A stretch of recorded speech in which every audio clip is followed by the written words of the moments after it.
hits him on a changeup. Left-hander from Michigan ready, and that's a foul ball. A ball. That's how far he has come. First ERA in baseball. There's a broken bat in the hole, knocked down by Mateo around third, and here comes the throw. We got to play at the plate, and they got him. My gosh. Mateo got on his feet, got it to Chirinos. How good was that? And there's going to be a little argument here, because I know what Derek Shelton, the skipper for the Pirates, is saying is like, my guy didn't have anywhere to slide, and that is the rule now, that you have to leave a path for the base runner to slide. But you have to catch the ball. Well, too, that's right. And the argument for the Orioles is going to be, listen, we got to be able to go catch the ball. So they're going to look at this one. But how about the athleticism by Jorge Mateo? Dives to the backhand side, realizes the runner's going home, and just slings it towards home plate. And there is Robinson Chirinos with an outstanding effort. Goes to the ball, catches it, and makes the tag. Allen never touched home plate, but he's arguing I didn't have a chance to touch home plate. Now this will be interesting, because you've got a right to catch the ball.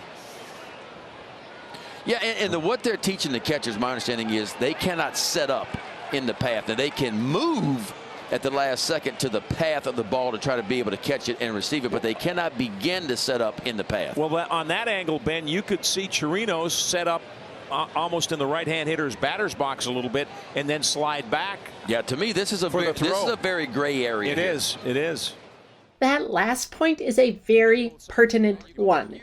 We talk about setting up so that you are leaving the runner a path. This is similar yet completely opposite in a way to the runner's lane interference rule. In the runner's lane rule, the runner is allowed to exit the lane in the last stride to touch first base, provided they have been in the lane legally the entire way. They don't get the exemption if they were not running legally. Similarly, but opposite of course, the catcher gets protection to field the ball provided that they left the runner a path before they moved to field the ball and block the plate. So you can block home plate legally as long as you set up prior to in a way where you do leave the runner a path. The runner running second base going to third, that runner's not going into fair territory. So the catcher setting up in foul territory when the throw is coming from fair territory, that's not leaving the runner a path. This is a plate blocking violation. Replay got this overturned right.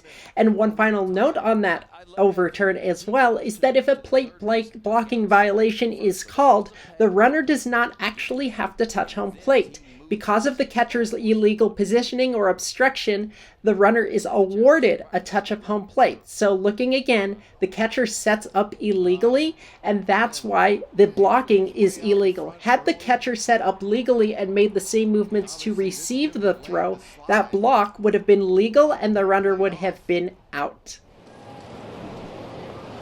I mean, I guess the argument would be that the ball was there. It beat the runner. So there is an interpretation that's part of the rule. It's a comment these days. That is, the catcher shall not be deemed to have violated the blocking rule if the runner would have otherwise been out. But on this play, if you look at the timing of it, the runner doesn't have an opportunity to slide or run through or whatever without the catcher being there. So the runner alters his path because of the catcher. And in altering the path in this situation, it's simply slowing down to anticipate contact with an illegally positioned catcher because the catcher never gave the runner an opportunity to slide or develop a path because the runner was never seated such a path.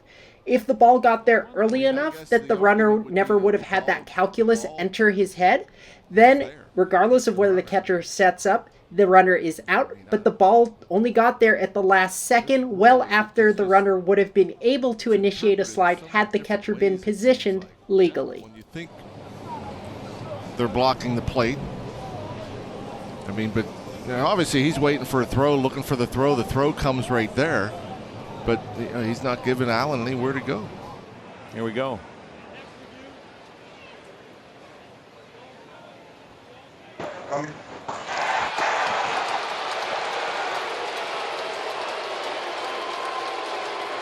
So here comes Brandon Hyde, and he just got thrown out of the game. He said, don't come out. Brandon didn't say anything. He took a couple steps, and he threw him out of the game. Now this is crazy. Couldn't you question information? You know. Yeah, he just wants an explanation. I don't even think he was arguing. Wanted to hear what they ruled. This is the kind of stuff that just aggravates. I mean, sometimes umpires just don't have a feel for the game and what's going on. Brendan Hyde simply wants an explanation. He wasn't irate when he came out of the dugout. He wanted an explanation. He gets tossed before he gets 10 feet out of the dugout. Back when Bill Clem, Hall of Fame umpire, was working, there was a line about you don't cross the Rio Grande, line in the sand, all of these imageries that basically convey the same concept. When you are warned not to do something and you do it anyway, you are now disobeying an umpire's order, which by rule is an ejection. In addition to the ejection, of course, for arguing a replay review. Can't argue replay.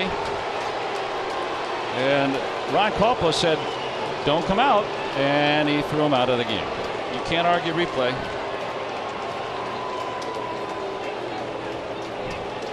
And Brandon Hyde has been ejected, the Orioles manager. And he was given a warning, don't come out, and now he's been ejected. Judging by the timing of those gestures, this was an 801B ejection. Culpa tells Hyde, don't come out here, refrain from doing that. He does it anyway. The penalty for that is an ejection. I mean, it almost looked like he wasn't like barking at him on his way out. It's almost like he wanted an explanation. Right. And they wouldn't even allow that, which I think is... What I've done in some of my games with reverse calls where we can't by rule have any dissent is put a disclaimer out there telling the coach or manager, this is going to be a one-way conversation. I'm going to tell you what happened explanation-wise. That's it. Nothing further. If there is any attempt to question or argue that, penalties will be assessed because that's what the rules require.